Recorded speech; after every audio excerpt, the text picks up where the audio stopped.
Hello and welcome back to the channel. We are Arno. We make videos and an entire platform that helps students like you around the world get ready for the DET.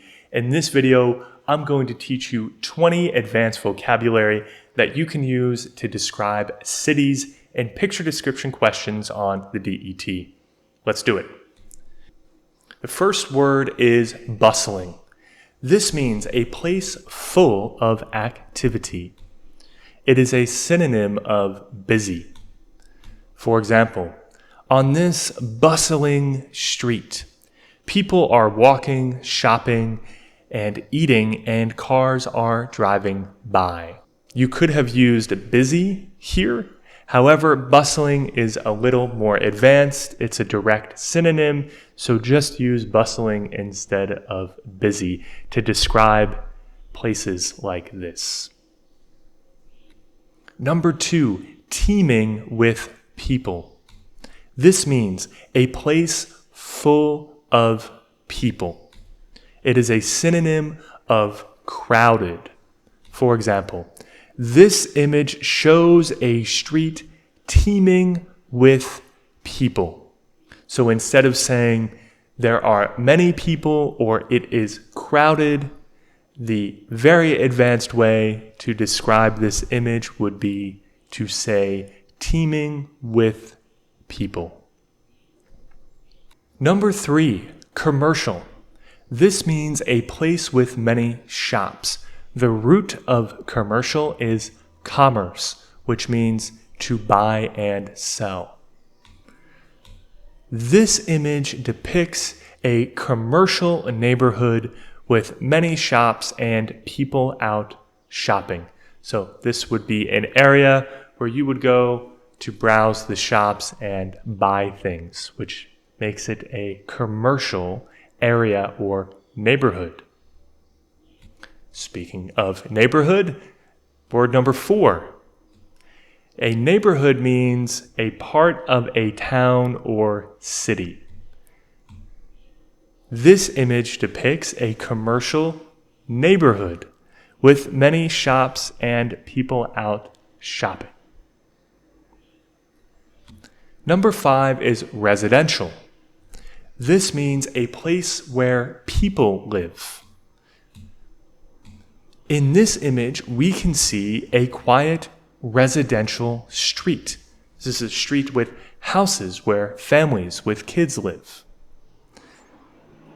Or we could say, in this image, we can see a quiet street in a residential neighborhood.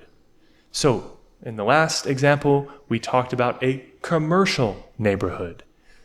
We also, in cities and towns, have residential neighborhoods. Next is industrial. This means a place with factories. In the foreground, that's some more advanced vocabulary. That means what's close to the camera. In the foreground of this image is an industrial area with factories. So these are the 3 words to remember together: residential, commercial, and industrial. They describe different parts of a town or city. It's great that you're learning these advanced vocabulary words, but to make sure that you can use them on the test, you need to practice with them. And the best way to practice for the DET is in Arno. We give you unlimited practice questions for every question type for free. But if you purchase credits on one of our paid plans, then you can get feedback on your grammar and vocabulary. So in Arno, you can view all of these practice questions, and we even put them into categories, so that way you can focus on practicing specific kinds of images.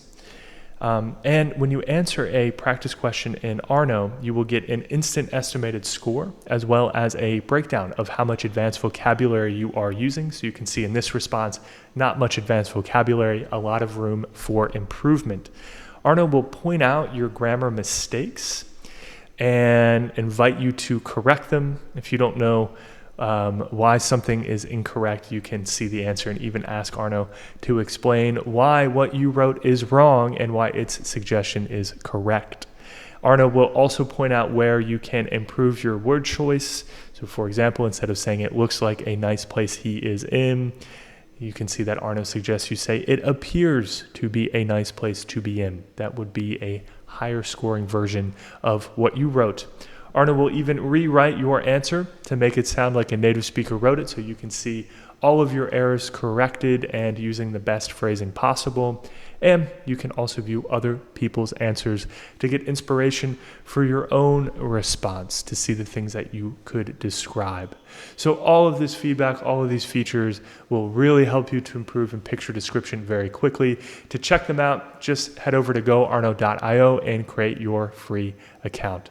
Okay, let's get back to learning more advanced vocabulary words to describe cities. Number 7 is dense. This means a place with a lot of stuff and people and little space. So it's a synonym for crowded, busy, or bustling, or teeming with people. Those advanced vocab words that we looked at before. This image shows a dense city street with many people and shops. What's a little different about dense is that dense doesn't just refer to the number of people, but it also refers to other elements. So in this case, there are so many signs and so many shops that this place not only has a lot of people, but it has a lot of other things that make it dense. So a small nuance there. Number 8, vibrant. This means full of life and color. This image depicts a vibrant market that has many different kinds of shops and foods for sale. So a vibrant place or a vibrant neighborhood is very exciting to be in. There's a lot of life and a lot of color and a lot of energy. Number 9 is plaza. This means a public open space. It's similar to park. Park is also a public open space. However, a plaza is more in the city and it has fewer plants, basically. A plaza has more concrete. Here's an example. This image shows people sitting in a plaza and watching a band perform. So although there are bushes and trees, you can see that the ground is not grass or dirt, but it is stone or concrete. This means it's a plaza. Number 10 is pedestrians. This means people walking. The pedestrians crossing the street look like they are dressed for work. So anytime that you are describing people or a person who is walking, you can refer to that person as a pedestrian or to those people as pedestrians. This is a very easy way to use some more advanced vocabulary. Number 11, crosswalk. This means where you can walk across a street. So crosswalk should be easy to remember because it's where you walk across a street. But note that crosswalk is one word. This image shows large groups of pedestrians using crosswalks to cross a large street. So in this image, there are several crosswalks and there are many pedestrians using them to cross the street. Number 12, intersection. This means where streets cross. This image shows a busy intersection with many cars. So the intersection refers to where two streets come together like that. You can see that inside the intersection, we have crosswalks. There are 4 connecting the 4 corners. So crosswalk and intersection are related, but they are different terms. It's important to note the difference and use the two terms correctly when describing images. Number 13, sidewalk. This means the place next to the street where people can walk. In this image, there is a cafe with tables and chairs on the sidewalk. So normally, this entire area where the tables and chairs are would just be for people to walk. There's still some space on the sidewalk for people to walk because you can see a man walking past the cafe. However, the cafe has taken some of the sidewalk and used it for seating. So it's important to remember the difference between crosswalk and sidewalk. Crosswalk, you walk across the street, and sidewalk, you walk on the side of the street. This should make these words easy to remember. Also note that just like crosswalk, sidewalk is also just one word. Number 14, skyscraper. This means a very tall building. I think that this is a great word in English because what it implies is that the building is so tall that it scrapes the sky. It touches the sky. This image depicts skyscrapers in a city. So you can see there are normal buildings with 2, 3, maybe 4 stories. And then there are these massive skyscrapers with many, many stories. So instead of saying a very tall building, you should use skyscraper instead.